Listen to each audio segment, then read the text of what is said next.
Dear students, in the last class we have studied about the topic the solids. In the solids we have studied mainly the crystalline solids, and these crystalline solids have definite shape and also the sharp melting point. And today we learn about the another class of the solids known as amorphous solids. These amorphous solids, they do not have a perfect geometry and also the sharp melting point.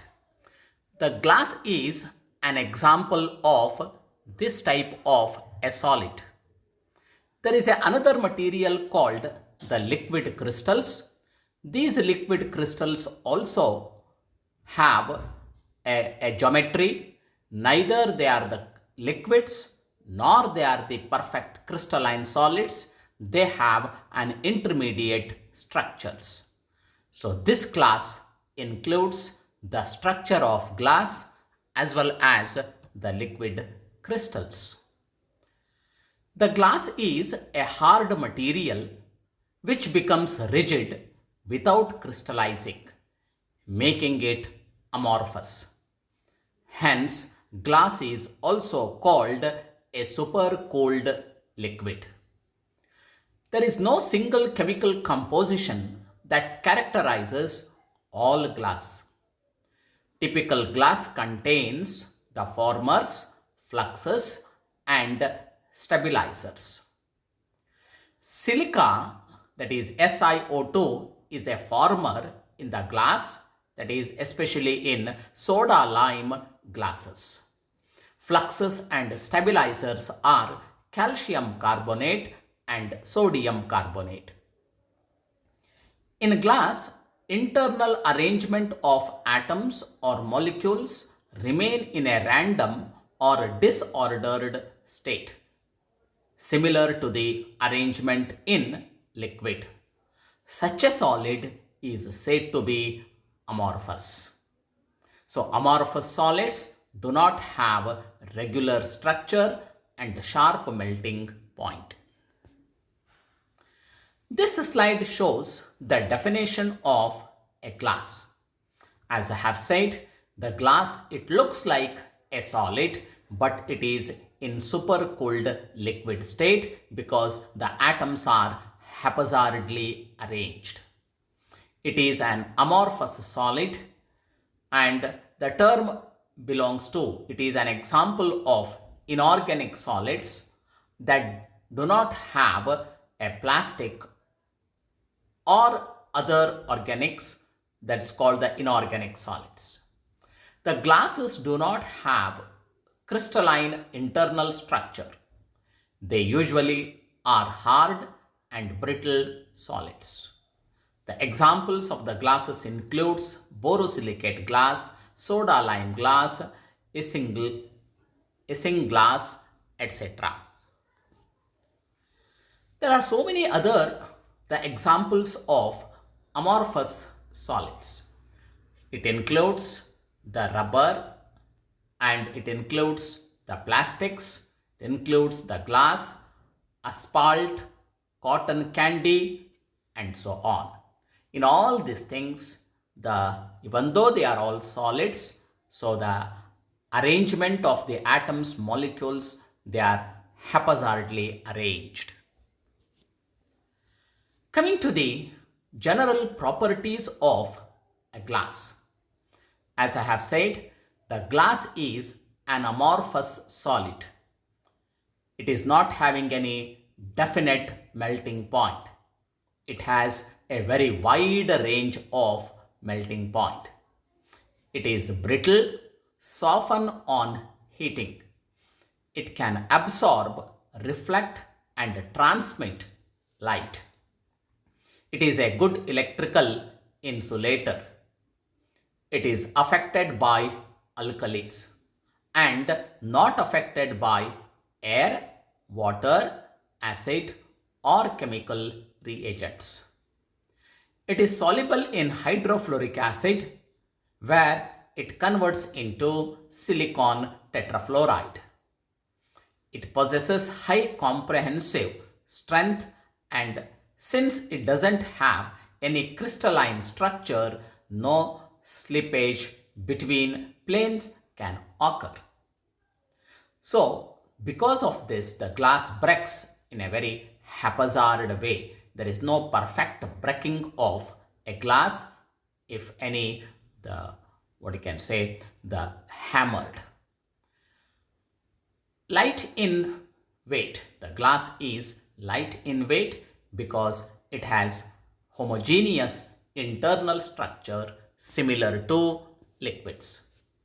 Here I have shown the silica. That is, one is a quartz, it is a crystalline silica, and amorphous silica, which is nothing but a glass. So the quartz is having a perfect geometry where silicon and oxygen atoms are arranged, and it is having a definite space that is between them. Hence, quartz is an example of a crystalline solid. Whereas this amorphous silica, here also the silicon and oxygen atoms are arranged, but the space between them is in a haphazard way. They are not in a perfect way. This slide also shows the structure of the glass, where the space that is present between the structures, they are not uniform. So in some they have less space, in somewhere they have more space. Because of this spacing, the glass becomes amorphous solid in these spaces. So the materials added in the glass, they sit into that spaces. Coming to the another material known as liquid crystals. Liquid crystals are stable state of matter which has properties between those of conventional liquids and those of solid crystals. For instance, a liquid crystal may flow like a liquid, but its molecules may be oriented in a crystal-like. That means the liquid crystals have both the characters of liquids and crystalline solids. Liquid crystals are used in all kinds of display devices, including computer monitors and laptop screens. Students, the mobiles what you are using, the mobile screens are also made up of liquid crystals. So in the mobiles you have the camera. So this camera, we say it is a 10 pixel camera, 20 pixel camera. Today you have 40 pixel cameras. So clarity in the images. These pixels, they are also nothing but they are the liquid crystals. Each pixel in a monitor is an assembly of liquid crystals. Many proteins and cell membranes are the natural liquid crystals. Solutions of soap, detergents, some clays, etc. are also the examples of liquid crystals. Liquid crystals are formed by rod-like molecules known as calamite, disc-like molecules like discotic, mesophases contains mesogens, nanoamphilic metals or non-metals, or even they contain the polymers. So these are the materials where the crystals are formed. Liquid crystal display technology works by blocking light. At the same time, electrical currents cause the liquid crystal molecules to align to allow varying levels of light to pass through to the second substrate and create the colors and images that you see. An ordinary fluid is called isotropic.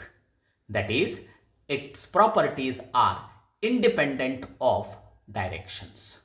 Because in a normal liquid, the liquid molecules, they are moving in all possible directions. So they are not oriented in one direction.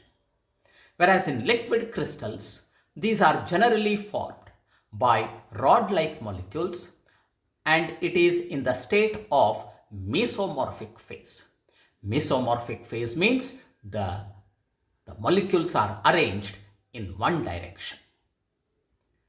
The difference between the solid crystal and the liquid crystal is that in solid crystals, the alkyl chains at the ends of the molecules have very little disorder or no disorder at all. Whereas in the liquid crystals, the alkyl chains are slightly disordered. Liquid crystals with optically active molecules form twisted structures, whereas solid crystals, they do not have this type. Liquid crystal display, which is commonly known as LCD, is a flat electronic display panel used as a visual display aid. It uses liquid crystals to create visual effects on the screen. Now, this slide here I have shown the three. The first one is a liquid crystal where the atoms or molecules are aligned in one direction and they are also have some gap between them. The second slide is a slide showing a liquid where the atoms or molecules are away from each other and they don't have a direction. They are moving in all possible directions.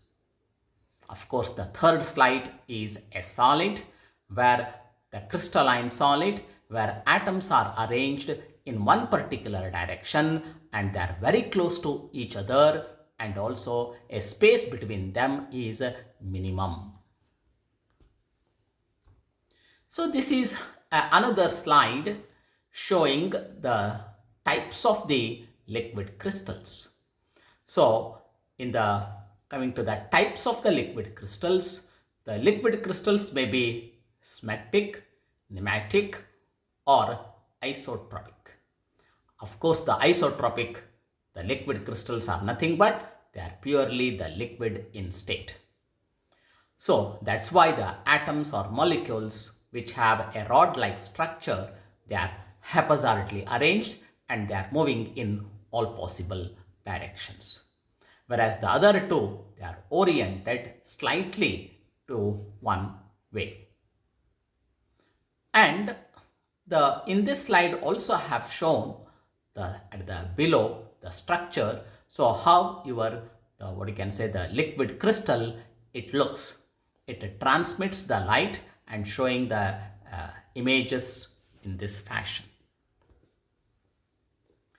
Here this slide shows the nematic liquid crystals, symmetric liquid crystals and also cholesteric liquid crystals and how the images you get in either in your mobiles or the mobile screens or the LCD screens. And these liquid crystals, they may be a rod-like, they may be a bent-like or they may have a disc-like structures. And the various applications of the liquid crystals.